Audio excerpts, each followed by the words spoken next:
নমস্কার, কেমন আছেন আপনারা সবাই? দেবযানীস রান্নাঘরে আপনাদের স্বাগত জানাই। আজকে বানিয়েছিলাম মুগ ডালের ফুলকো ফুলকো কচুরি। আর তার সাথে ছিল একটা খুব সহজভাবে তৈরি আলুর তরকারি। দারুণ হয়েছিল খেতে। একদম ওপরটা ক্রিস্পি ছিল কচুরিটার, আর ভেতরটা ছিল পুরে ঠাসা। রেসিপিটা শেয়ার করলাম, ভালো লাগলে অবশ্যই আমার চ্যানেলটাকে ফলো করবেন, আর একটা লাইক শেয়ার সাবস্ক্রাইব করতে কিন্তু ভুলবেন না। এখানে আমি মুগ ডালটা আগের দিন রাত্রেই ভিজিয়ে রেখেছিলাম, এটা সারা রাত ভেজানো ছিল। এবার এখান থেকে সম্পূর্ণভাবে জল ঝরিয়ে এটা মিক্সিং জারের মধ্যে দিয়ে দিলাম সামান্য একটু আদা বাটা, 4টে কাঁচা লঙ্কা, আর 1 টেবিল স্পুন মতো জল দিয়ে এটার একটা মিহি পেস্ট তৈরি করে নেব। এখানে পেস্টটা রেডি হয়ে গেছে। এবার এখানে ডোটা বানিয়ে নেব, তার জন্য নিয়ে নিচ্ছি এখানে আমি 2.5 কাপ পরিমাণ ময়দা। এরই মধ্যে দিয়ে দিচ্ছি আমি 3 টেবিল স্পুন সুজি। দিয়ে দেবো এখানে পরিমাণ মতো নুন, আর দিয়ে দিচ্ছি এখানে সামান্য একটু চিনির গুঁড়ো। এবার এটাকে ভালো করে মিশিয়ে নেব। এবার এখানে দিয়ে দিচ্ছি আমি 2 টেবিল স্পুন মতো সাদা তেল। এটাকে ভালো করে ময়ান দিয়ে নেব।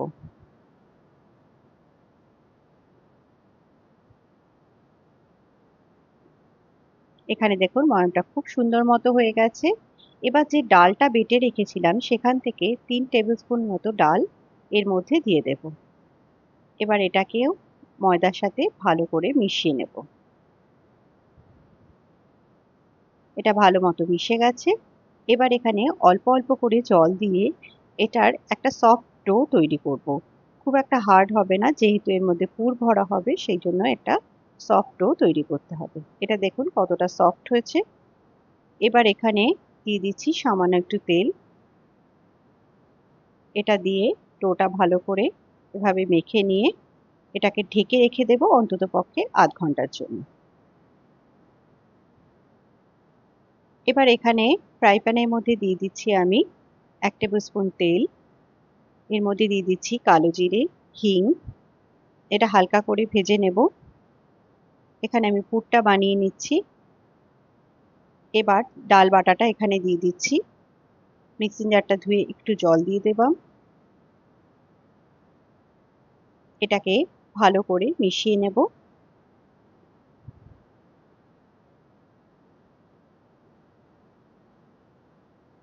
এবার এখানে দিয়ে দিচ্ছি পরিমাণ মতো নুন, সামান্য একটু চিনি,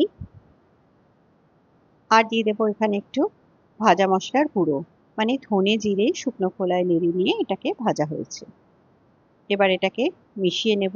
খুব তাড়াতাড়ি পুরটা তৈরি হয়ে যায়, একদমই বেশি সময় লাগে না।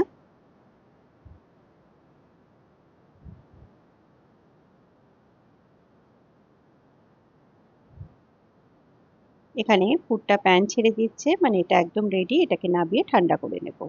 এবার এখানে তরকারিটা বানিয়ে নেব। এখানে প্রেসার কুকারের মধ্যে তেল দিয়ে তার মধ্যে দিয়ে দিলাম জিরে ফোড়ন, আর দিয়ে দিলাম একটা শুকনো লঙ্কা, দিয়ে দিচ্ছি পরিমাণ মতো হিং।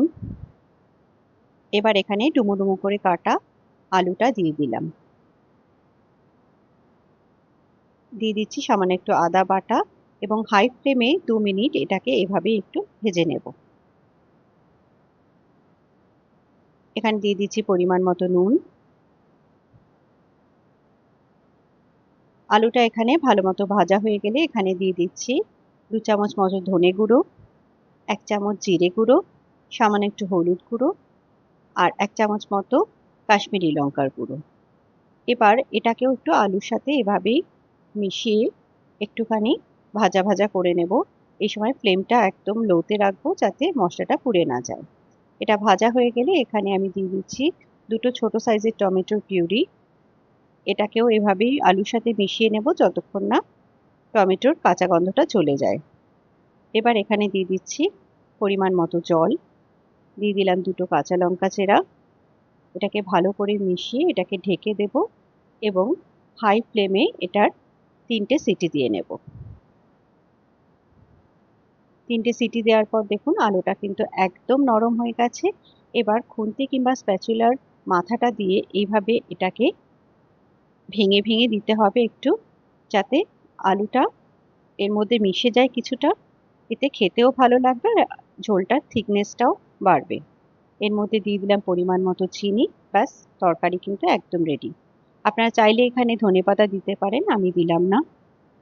এখানে তরকারিটা বেড়ে নেব। দেখেই বুঝতে পারছেন কত সুন্দর রংটা এসছে, আর এটা কচুরি দিয়ে খেতে লাগেও কিন্তু দারুণ। এবার এখানে আধ ঘন্টা বাদে এটাকে ময়দাটাকে একটু ভালো করে ঠেসে নিয়ে এখান থেকে কয়েকটা লেচি করে নেব। লেচিগুলোকে এইভাবে গোল বাটির মতো করে এটার মধ্যে পুর ভরে নিচ্ছি। এভাবে মাথাটাকে আটকে এটাকে হাত দিয়ে প্রেস করে এইভাবে পুরো পুরটাকে চারিদিকে ছড়িয়ে দিতে হবে। আমি আরেকটাও আপনাদের দেখিয়ে দিচ্ছি।